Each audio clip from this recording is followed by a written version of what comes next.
Once again tonight, and I'm joined now by Councilmember Kathleen Murphy for more on what they'll be discussing.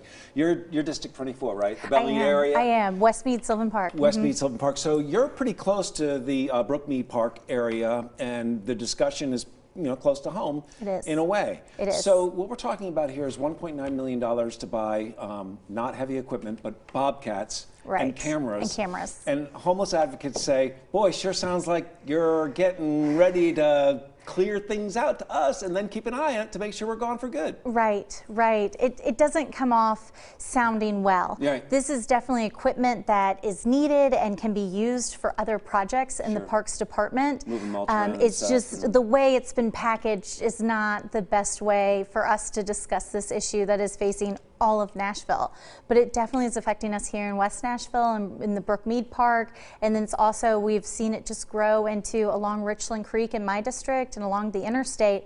Something has to be done.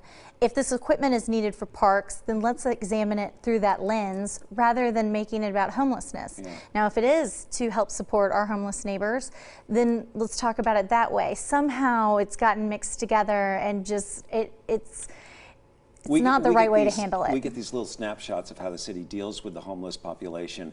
Is there any opportunity for all the interested parties, all the invested parties to come together and actually work on a solution that might be a little bit more complicated than we give it credit for?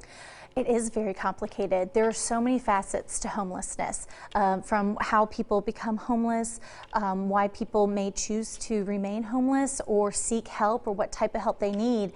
And so I think the mayor's office does need to continue to work on that. We have had turnover in our homelessness support community and our homeless metro departments.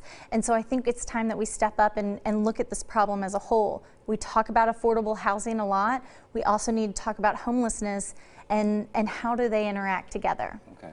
And for all of us that love spending our one time a year in line waiting to get our admission checked, yes.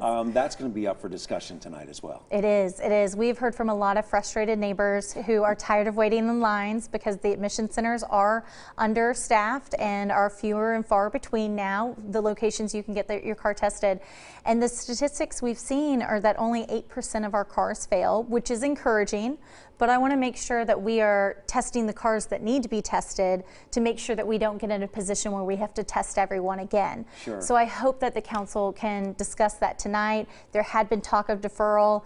That doesn't seem to be on the table anymore, so I expect a lively discussion over this. It sure seems ironic to me every time I sit in those lines with my car idling for an hour and a half, or however long the line is that particular moment. Yes, go in the middle of the month. To save. Okay. Good luck at the council meeting tonight. I know you have a lot more on the agenda, but Kathleen, it's great to have you come in. Thank you so much. Thank you for having me. I appreciate it. Absolutely.